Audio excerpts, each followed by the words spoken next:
আমার ৩২ বছর বয়সী দিদি অনেক বছর পর আমাদের বাড়িতে ফিরে এসেছিলেন। তাকে দেখে মনের মধ্যে একটা অদ্ভুত অনুভূতি হল।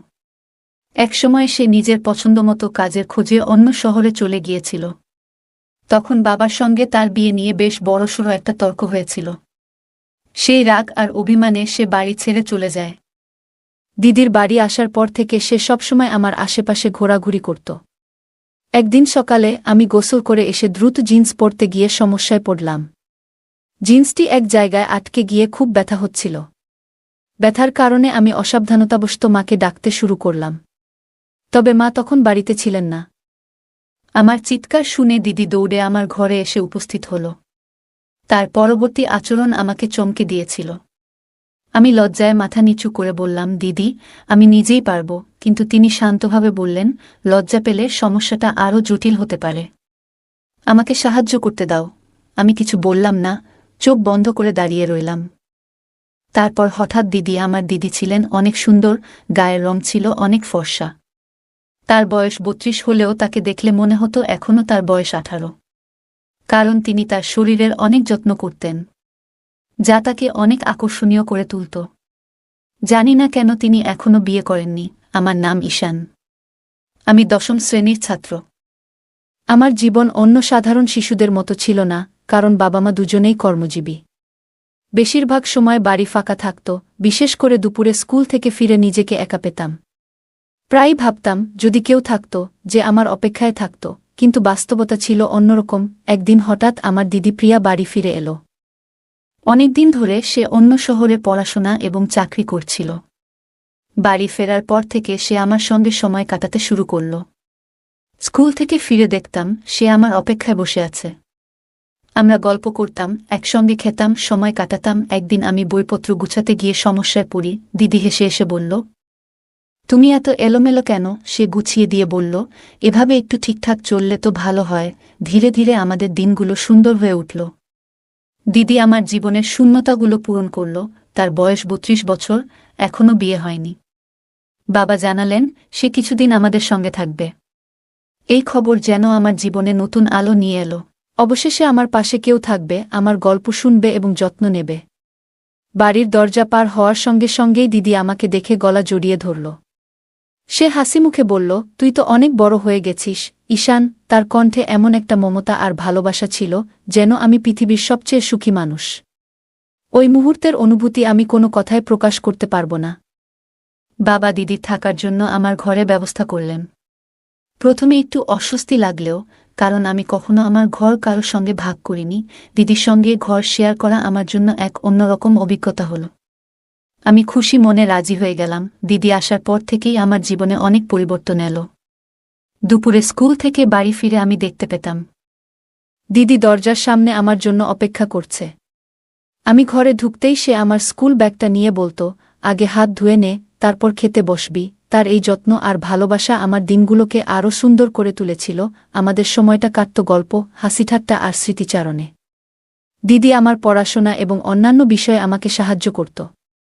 সে শুধু আমার দিদি নয়, আমার সবচেয়ে ভালো বন্ধুতে পরিণত হয়েছিল। দিদি শুধু আমার খাওয়া দাওয়া দেখাশোনা করত না, আমার পড়াশোনাতেও সাহায্য করত।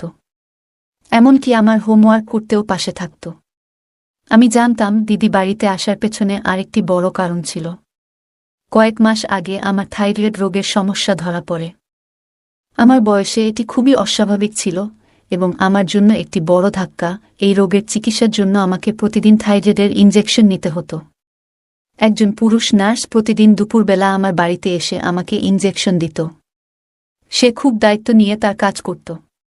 যদিও ইনজেকশন নেওয়া আমার জন্য সহজ ছিল না, কিন্তু এটি ছাড়া আমার অন্য কোনো উপায় ছিল না। দিদি বাড়িতে আসার পর থেকেই আমার জীবন অনেক বদলে যায়। সে আমার স্কুল যাওয়া থেকে শুরু করে পড়াশোনার পুরো দায়িত্ব নিজের কাঁধে তুলে নেয়। সকালবেলা সে আমাকে সময়মতো ঘুম থেকে তুলে স্কুলের জন্য তৈরি করত। দুপুরে স্কুল থেকে বাড়ি ফেরার সময় দিদি দরজায় অপেক্ষা করত। ব্যাগটা আমার কাছ থেকে নিয়ে মিষ্টি করে জিজ্ঞেস করত, আজ স্কুল কেমন গেল? তার এই যত্ন এবং ভালোবাসা আমার জীবনের কঠিন সময়গুলোকে অনেক সহজ করে তুলেছিল। দিদি শুধু আমার দিদি নয়, সে আমার জীবনের এক বিশাল শক্তি হয়ে উঠেছিল। সেদিন তার কথাগুলো শুনে আমার মনের ভার অনেকটা কমে গিয়েছিল। সাম্প্রতিক সময়ে আমার শরীরের অবস্থা আগের মতো ছিল না। থাইরয়েড সমস্যার কারণে আমি দ্রুত ক্লান্ত হয়ে যেতাম এবং মাঝে মাঝে দুর্বলতাও অনুভব করতাম। দিদি আমার এই অবস্থা দেখে খুব চিন্তিত হয়ে পড়েছিল। তিনি আমার খাওয়া দাওয়ার প্রতি বিশেষ যত্ন নিতে শুরু করেন। নিজের হাতে খাবার বানিয়ে বলতেন, ঈশান, তুই খুব তাড়াতাড়ি ভালো হয়ে উঠবি। এই সবই তোর স্বাস্থ্যের জন্য জরুরি। যখন পুরুষ নার্স এসে আমাকে ইনজেকশন দিত, তখন দিদি আমার পাশে বসে থাকত। তিনি আমার হাত ধরে বলতেন, ভয় পাবি না, এটা খুব অল্প সময়ের ব্যাপার। তার কথায় আমি অনেকটা সাহস পেতাম। দিদি অনেক দিন ধরে বাড়িতে ছিল এবং আমার স্কুলে যাওয়া থেকে শুরু করে পড়াশোনার সমস্ত দায়িত্ব তিনিই সামলাতেন। এক রাতে হঠাৎ ঘুম ভেঙে গেল। কেন এমন হলো বুঝতে পারছিলাম না। ঘরটা আধা অন্ধকার ছিল, কিন্তু আমার শরীরে কারো স্পর্শ অনুভব করলাম। প্রথমে ভেবেছিলাম হয়তো এটা ভুলবশত ঘটেছে, হয়তো ঘুমের মধ্যে দিদির হাত আমার দিকে চলে এসেছে। কিন্তু এই অনুভূতি আমাকে অস্বস্তিতে ফেলতে শুরু করল। আমি কিছুক্ষণ চুপচাপ শুয়ে ভাবতে থাকলাম, হয়তো আমি ভুল বুঝছি। দিদির এমন কাজ ভুলবশতই হয়েছে। তিনি তো আমার বড় বোন, যার প্রতি আমি পুরোপুরি বিশ্বাস করি। কিন্তু পরের দিন আবার একই ঘটনা ঘটল। এবার আমি সম্পূর্ণ জেগেছিলাম। দিদির আচরণ আমার কাছে অদ্ভুত লাগতে শুরু করল। তার এই স্পর্শ আর ভুল মনে হচ্ছিল না। আমার ভেতরে অস্বস্তি আরও বাড়তে লাগল। আমি তাকে এমন রূপে আগে কখনো দেখিনি। তিনি তো সেই মানুষ যিনি আমার যত্ন নেন, পড়াশোনায় সাহায্য করেন এবং মায়ের মতো করে আমার পাশে থাকেন। সেই রাতে আমি কিছুই বলিনি, শুধু চুপচাপ শুয়েছিলাম। কিন্তু মনের ভেতর নানা চিন্তা ঘুরছিল। এমনটা কেন ঘটছে তা বুঝে উঠতে পারছিলাম না। 2 রাত ধরে ঘটে যাওয়া ঘটনাগুলো আমাকে ভীষণ অস্বস্তিতে ফেলেছিল। অবশেষে আমি ঠিক করলাম, আর চুপ করে থাকা যাবে না। এটা আমার জন্য খুব বড় বিষয় ছিল। আমি দিদির সঙ্গে কথা বলার সাহস সঞ্চয় করতে শুরু করলাম। তবে আমার মনের ভেতরে একটা ভয় কাজ করছিল, যদি আমার কথা বলার ফলে বাড়ির পরিবেশ খারাপ হয়ে যায়। কিন্তু আমি জানতাম এমন কিছু হলে তা ঠিক নয়। তাই এই বিষয়ে কথা বলা খুবই জরুরি। পরের দিন দুপুরে যখন স্কুল থেকে বাড়ি ফিরলাম, তখন রাতের ঘটনাগুলো আমার মাথায় ঘুরছিল। আমি খুব অস্থির ছিলাম। খাবার খেতে বসে আর নিজেকে আটকাতে পারলাম না। অবশেষে দিদির সঙ্গে কথা বলার সিদ্ধান্ত নিলাম। আমি সরাসরি বললাম, দিদি, গত 2 দিন ধরে রাতে ঘুমানোর সময় তুমি কেন আমার গায়ে হাত রাখছ? তোমার কি কোনো দুঃস্বপ্ন হচ্ছে? আমার প্রশ্ন শুনে দিদির মুখের ভাব মুহূর্তে বদলে গেল। তার চোখে মুখে একটা অদ্ভুত অস্থিরতা দেখা দিল, যা আমি স্পষ্টই বুঝতে পারছিলাম। মনে হচ্ছিল তিনি এই প্রশ্নের জন্য একদম প্রস্তুত ছিলেন না। কিছুক্ষণ পুরো ঘর নিস্তব্ধ হয়ে রইল। এরপর দিদি হালকা কাপা গলায় উত্তর দিলেন, হয়তো আমি কোনো স্বপ্ন দেখেছিলাম। স্বপ্নের মধ্যেই হয়তো ভুলবশত আমার হাত তোর গায়ে চলে গেছে। তার কণ্ঠে এক ধরনের দ্বিধা ছিল। তবে তার উত্তর শুনে আমি কিছুটা শান্ত হলাম। মনে হলো হয়তো আমি বাড়াবাড়ি করে কিছু ভেবেছি। দিদি তো আমার বড় বোন, যিনি আমার দেখাশোনার জন্য এখানে এসেছেন। আমি তার কথাগুলো বিশ্বাস করে নিলাম। ভাবলাম হয়তো এটা সত্যিই স্বপ্নের কারণে ঘটেছে। কিন্তু তার পরিবর্তিত মুখের অভিব্যক্তি এবং দ্বিধাগ্রস্ত উত্তর আমার মনে একটা প্রশ্ন রেখে গেল। আমি এই বিশ্বাসটি এড়িয়ে যাওয়ার চেষ্টা করলেও আমার ভেতরে একটা অজানা ভয় এবং সন্দেহ ঠিকই রয়ে গেল। সেদিনের পর থেকে আমি দিদির আচরণের প্রতি বেশি নজর দিতে শুরু করলাম। তার কিছু কিছু আচরণ আমার কাছে অদ্ভুত মনে হতে থাকল। সেদিন রাতে অস্বস্তি আমার মনকে গ্রাস করেছিল। রাতে ঘুমানোর কিছু সময় পরেই আমার ঘুম ভেঙে যায়। ঘুমানোর আগে আমি একটু পানি খেয়েছিলাম, হয়তো সেই কারণেই আমার মধ্যরাতে ঘুম ভেঙেছিল। আমি উঠে দেখি দিদি আমার পাশে নেই। প্রথমে ভাবলাম হয়তো বাথরুমে গিয়েছে, কিন্তু ঘরের বাথরুমেও তাকে পেলাম না। তখন ঠিক করলাম ঘর থেকে বেরিয়ে একটু খুঁজে দেখি। ঘরের বাইরে গিয়ে চারদিকে তাকিয়ে দেখি দিদি মায়ের ঘরের দরজার বাইরে দাঁড়িয়ে আছেন। তিনি দরজার ফাঁক দিয়ে ভেতরে কি যেন দেখছিলেন। এটা কেন করছিলেন তা বুঝতে পারছিলাম না। আমি ভেবেছিলাম দিদির কাছে গিয়ে জিজ্ঞেস করব, কিন্তু তার আগেই তিনি আমার ঘরের দিকে ফিরে আসেন। যদি তিনি আমাকে দেখে ফেলতেন তাহলে হয়তো ভাবতেন আমি তাকে অনুসরণ করছি। তাই তার ঘরে ফেরার আগে দ্রুত নিজের জায়গায় ফিরে এসে শুয়ে পড়লাম। কিছুক্ষণের মধ্যে দিদি ঘরে ফিরে এলেন এবং নিজের জায়গায় শুয়ে পড়লেন। কিন্তু তার সেই অদ্ভুত আচরণ আবার শুরু হল। তিনি আমার শরীর ছুঁতে লাগলেন। আমি বুঝতে পারছিলাম না দিদি কেন এমন অদ্ভুত আচরণ করছেন। তবে এটা নিশ্চিত বুঝতে পারলাম যে মায়ের ঘরে কি দেখার পরই তিনি এমন করেন। এখন আমার কৌতূহল আরও বেড়ে গিয়েছিল। পরের দিন দুপুরে বাড়িতে আমরা দুজনই ছিলাম। দিদি আমাকে পড়াশোনা শেখাচ্ছিলেন। তখন সুযোগ নিয়ে আমি সহজভাবে জিজ্ঞেস করলাম, দিদি তুমি এত সুন্দর, তবুও তোমার বিয়ে হয়নি কেন? দিদি মুচকি হেসে বললেন, আগে মনে হতো বিয়ে মানে অনেক দায়িত্ব এবং ঝামেলা, তাই এর থেকে দূরে থাকতাম। কিন্তু এখন মনে হচ্ছে বিয়ে করাটা দরকারি। তবে আমার বয়স যেহেতু একটু বেড়ে গেছে, তাই মনের মতো সঙ্গী পাওয়া কঠিন। তার এই কথার পর আমি আর কোনো প্রশ্ন করিনি। চুপচাপ পড়ায় মন দিলাম। কিছুক্ষণ পরেই এক নার্স বাড়িতে এলেন আমাকে ইনজেকশন দিতে। ইনজেকশন নিয়ে আমি কিছুক্ষণ বিশ্রাম নিতে শুয়ে পড়লাম। ঘুম থেকে ওঠার পর খুব ক্ষুধা অনুভব করলাম। তখন দিদিকে ম্যাগি বানানোর কথা বললাম। তখন দিদি মায়ের ঘরে ছিলেন। আমি ঘরের কাছে গিয়ে দেখলাম দিদি নিজেকে আয়নায় দেখছেন। স্নান সেরে তিনি যেন নিজের 18 বছরের মেয়ে মনে করে দেখতে চেষ্টা করছিলেন। তাকে এমনভাবে আয়নায় নিজের প্রতি মগ্ন হতে দেখে আমি একটু হতবাক হয়েছিলাম। আমি চুপচাপ দাঁড়িয়ে অপেক্ষা করছিলাম যে কখন তিনি নিজের এই মগ্নতা থেকে বেরিয়ে আসবেন। আমি ক্ষুধার্ত ছিলাম, কিন্তু দিদি যেন নিজের এক অদ্ভুত জগতে ছিল। নিজেকে নায়িকা মনে করে আয়নার সামনে বিভিন্ন ভঙ্গিতে দাঁড়িয়েছিলেন। ক্ষুধার তীব্রতায় আমি আর সহ্য করতে পারলাম না। অবশেষে তার ঘরে গেলাম। আমাকে দেখে দিদি হালকা লজ্জা পেলেন এবং একটু হাসলেন। তিনি তখন স্নানের পোশাক পরা অবস্থায় ছিলেন। আমাকে দেখে বললেন, উঠে পড়েছ ঈশান? তাহলে বলো তো, আমি কেমন দেখাচ্ছি? আমি আসলে ক্ষুধার জন্য তার কাছে গিয়েছিলাম, কিন্তু দিদি যেন আমার মুখ থেকে নিজের প্রশংসা শোনার জন্যই অপেক্ষা করছিলেন। হঠাৎ তিনি আমার হাত ধরে আমাকে আয়নার সামনে নিয়ে গেলেন। এক হাত আমার গলায় রেখে পেছনে দাঁড়িয়ে বললেন, ঈশান, তোমার কি মনে হয় আমার কি এখনো বিয়ে করা উচিত? দিদির এমন প্রশ্নে আমি কি বলবো বুঝতে পারছিলাম না। আমি বললাম, দিদি, বিয়ে করার সিদ্ধান্ত পুরোপুরি তোমার ব্যক্তিগত বিষয়। আমি এ নিয়ে কিছু বলতে পারবো না। আসলে আমি এখানে এসেছি কারণ খুব ক্ষুধা লেগেছে। তুমি কি আমার জন্য ম্যাগি বানাতে পারবে? আমার কথা শুনে দিদি হেসে বললেন, আমি ভেবেছিলাম তুমি বড় হয়ে গেছ, কিন্তু এখনো ছোটদের মতো আচরণ করছো। ঠিক আছে, তোমাকে বড় হওয়ার দায়িত্ব আমিই নিলাম।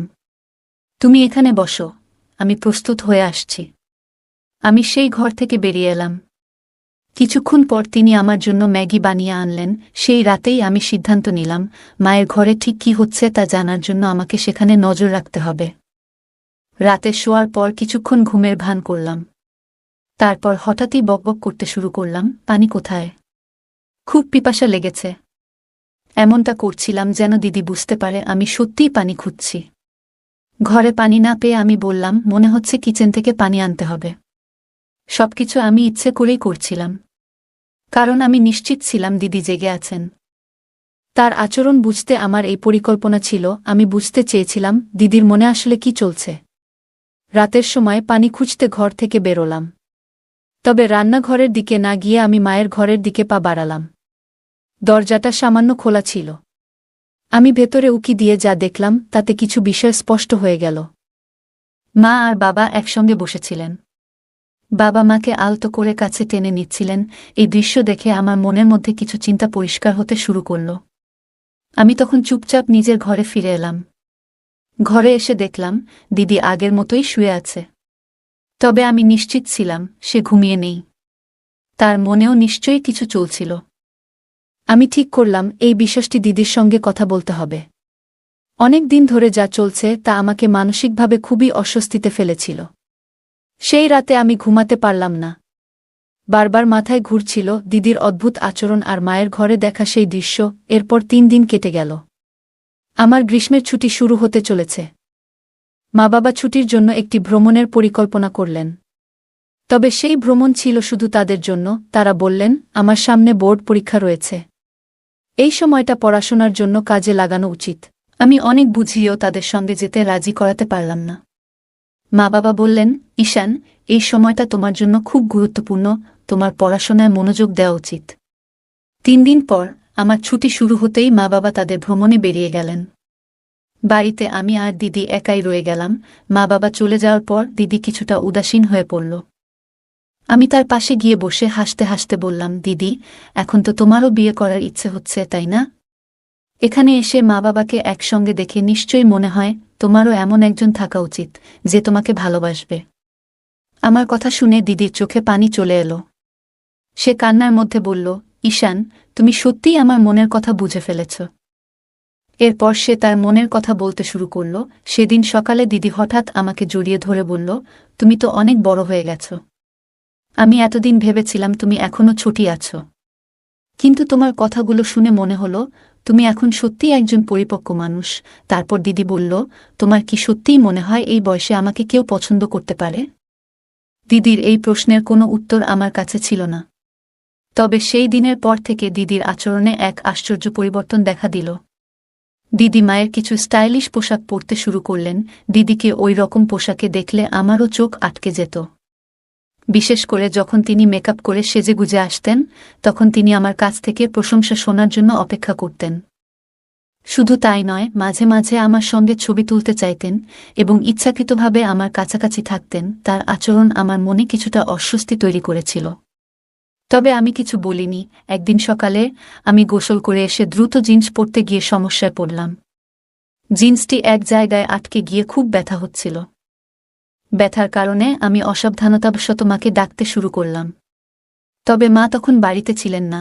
আমার চিৎকার শুনে দিদি দৌড়ে আমার ঘরে এসে উপস্থিত হল। তার পরবর্তী আচরণ আমাকে চমকে দিয়েছিল। তিনি আমাকে জিজ্ঞাসা করলেন, কি হয়েছে ঈশান? আমি সবকিছু খুলে বললাম। তিনি হেসে বললেন, তোমার মাও বাড়িতে নেই, তাই তোমার সমস্যা মেটাতে এখন আমাকে এগিয়ে আসতে হবে। আমি লজ্জায় মাথা নিচু করে বললাম, দিদি, আমি নিজেই পারব। কিন্তু তিনি শান্তভাবে বললেন, লজ্জা পেলে সমস্যাটা আরও জটিল হতে পারে। আমাকে সাহায্য করতে দাও। আমি কিছু বললাম না, চোখ বন্ধ করে দাঁড়িয়ে রইলাম। কয়েক মিনিটের মধ্যেই তিনি সমস্যার সমাধান করে দিলেন, আর আমি স্বস্তি পেলাম। তবে ওই ঘটনার পর দিদির আচরণে এক ধরনের পরিবর্তন দেখা গেল। তিনি বললেন, ঈশান, আমি সবসময় তোমাকে ছোট মনে করতাম, কিন্তু এখন বুঝতে পারছি তুমি অনেক বড় হয়ে গেছ। তার কথায় আমি একটু অপ্রস্তুত হয়ে গেলাম। সেদিন সন্ধ্যায় দিদি বললেন, মা বাড়ি না ফেরা পর্যন্ত আমি তোমার দায়িত্ব নিচ্ছি। আমি লজ্জায় না বলতে চেয়েছিলাম, কিন্তু তিনি জোর দিয়ে বললেন, তোমার ভুল যাতে আর না হয় সেটা দেখা আমার দায়িত্ব। পরের দিন দুপুরে যখন আমি ঘুমাচ্ছিলাম না, টিভি চালিয়ে বসেছিলাম, হঠাৎ টিভির আওয়াজ শুনে দিদি মায়ের ঘর থেকে বেরিয়ে এলেন। তার অভিব্যক্তি দেখে মনে হল তিনি আমার প্রতি আরও খেয়াল রাখার সিদ্ধান্ত নিয়েছেন। তিনি সেদিন মায়ের একটি স্টাইলিশ পোশাক পরেছিলেন এবং তার চলাফেরায় কিছুটা ভিন্নতা লক্ষ্য করলাম। একদিন দিদি বললেন, ঈশান, আজ তোমার জন্য আমি বিশেষ করে পানিপুরি বানিয়েছি। আমি হেসে বললাম, ঠিক আছে, আনো। দিদি কিচেনে যাওয়ার আগে টিভি বন্ধ করে দিলেন। তবে আশ্চর্যজনকভাবে তিনি আমাকে হলের পরিবর্তে আমার ঘরে নিয়ে গেলেন। সেখানে আমাকে বিছানায় বসিয়ে নিজের হাতে পানিপুরি খাওয়াতে শুরু করলেন। পানিপুরি খাওয়ানোর সময় দিদি বারবার আমার চুলে হাত বুলিয়ে বলছিলেন, তুমি অনেক বুদ্ধিমান হয়ে গেছ, এখন তো অনেক বড় হয়ে গেছ। তার পারফিউমের গন্ধ পুরো ঘরে ছড়িয়ে পড়েছিল। কিছুক্ষণ পর আমার চোখ ভারী হয়ে এলো এবং আমি ঘুমিয়ে পড়লাম। যখন ঘুম ভাঙল, তখন মাথাটা ভারী লাগছিল। আমি ধীরে ধীরে উঠে বসলাম। কিছু সময় পর দিদি ঘরে ঢুকে এক অদ্ভুত হাসি নিয়ে বললেন, ঈশান, তুমি জানো না তুমি আমার জীবনে কত আনন্দ নিয়ে এসেছ। আমি তার কথা ঠিকমতো বুঝতে পারছিলাম না, শুধু মাথা নেড়ে সাড়া দিলাম। এরপর দিদি বললেন, ফ্রেশ হয়ে এসো, আমরা অনেক মজা করব। ফ্রেশ হয়ে যখন ঘর থেকে বের হলাম, তখন দেখলাম দিদি আমার পছন্দের গান চালিয়েছেন।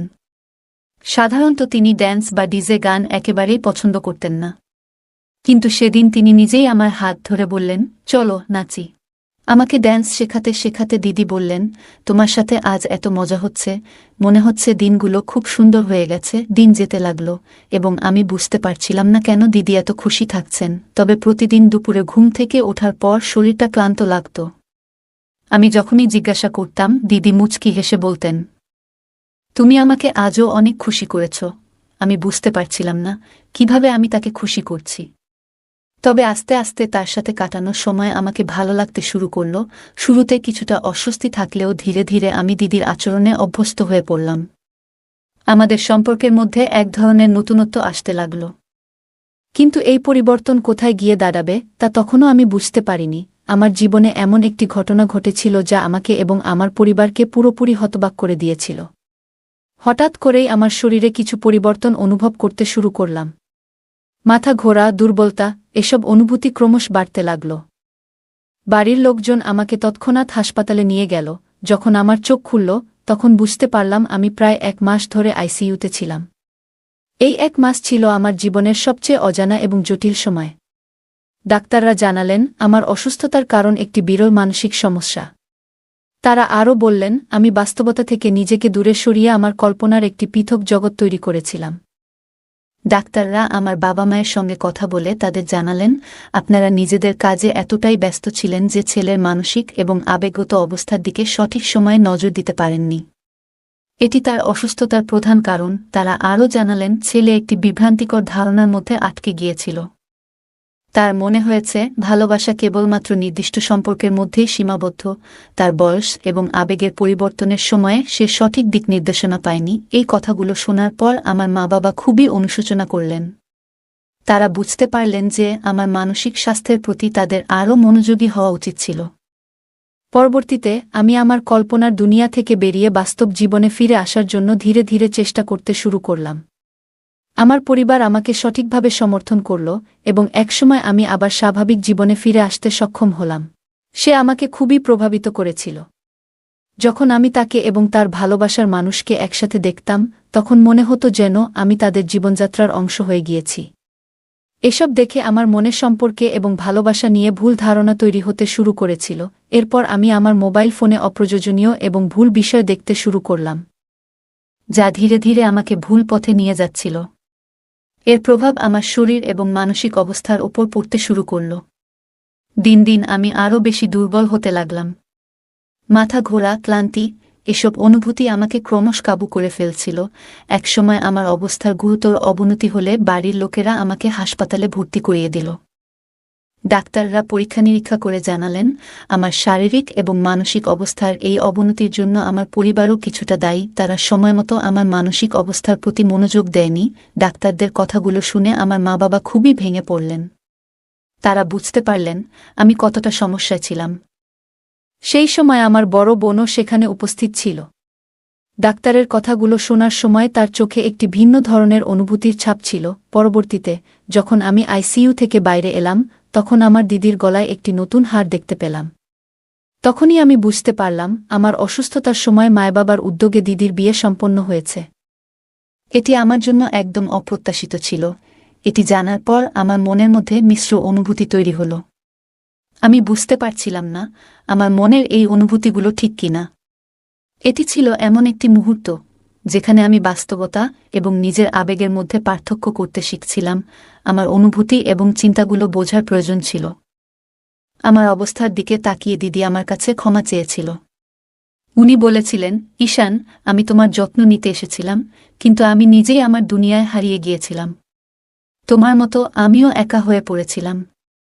তোমার মাধ্যমেই আমার পরিচয় হয়েছিল সেই ব্যক্তির সাথে এবং ধীরে ধীরে আমাদের মধ্যে প্রেমের সম্পর্ক তৈরি হয়। আমি আমার জীবন নিয়ে এতটাই ব্যস্ত হয়ে গিয়েছিলাম যে কখনো তোমার দিকে মনোযোগ দিইনি। এটা আমারও ভুল ছিল। দিদির কথাগুলো আমাকে গভীরভাবে ছুঁয়ে গিয়েছিল, কিন্তু আমি কোনো উত্তর দিতে পারিনি। কারণ সেই সময় আমি কথা বলার অবস্থায় ছিলাম না। আমি নিজেও বুঝতে পারছিলাম না যে আমার সাথে কি ঘটছে। আমার মানসিক অবস্থার কারণ সম্পর্কে আমার কোনো ধারণা ছিল না। পুরো ব্যাপারটাই আমার জন্য এক বিশাল ধাঁধা হয়ে দাঁড়িয়েছিল। যখন আমার অসুস্থতার বিষয়টি স্পষ্ট হল, তখন মা বাবা সিদ্ধান্ত নিলেন যে এবার তারা নিজেরাই আমার যত্ন নেবেন। সেই দিন থেকে তারা আমার সাথে কথা বলা শুরু করলেন এবং ধীরে ধীরে আমি অনুভব করতে লাগলাম যে ভালোবাসা শুধু প্রেমিক প্রেমিকার সম্পর্ক নয়, এটি মা বাবা ও সন্তানের মধ্যেও গভীরভাবে বিদ্যমান। মা বাবা আমাকে বুঝিয়েছিলেন যে পরিবারের উপস্থিতি এবং যত্ন সন্তানের জন্য কতটা গুরুত্বপূর্ণ। তারা আমার সাথে আরও বেশি সময় কাটাতে লাগলেন এবং আমার অনুভূতিগুলো বোঝার চেষ্টা করলেন। ধীরে ধীরে আমি বুঝতে পারলাম যে সন্তানেরা তাদের মা বাবার কাছ থেকে যে ভালোবাসা এবং মনোযোগ পায় তা অন্য কোনো সম্পর্ক থেকে সম্ভব নয়। আমি বুঝতে পারলাম যে যে কোনো সম্পর্কের শক্তি এবং সৌন্দর্য তার মধ্যে থাকা বিশ্বাস এবং বোঝাপড়ার উপর নির্ভর করে। মা বাবা আমাকে শিখিয়েছেন যে আমাদের কখনোই আমাদের সন্তানদের একা ফেলে রাখা উচিত নয়। তাদের মানসিক এবং আবেগত স্বাস্থ্যের যত্ন নেওয়া আমাদের জন্য সবচেয়ে গুরুত্বপূর্ণ।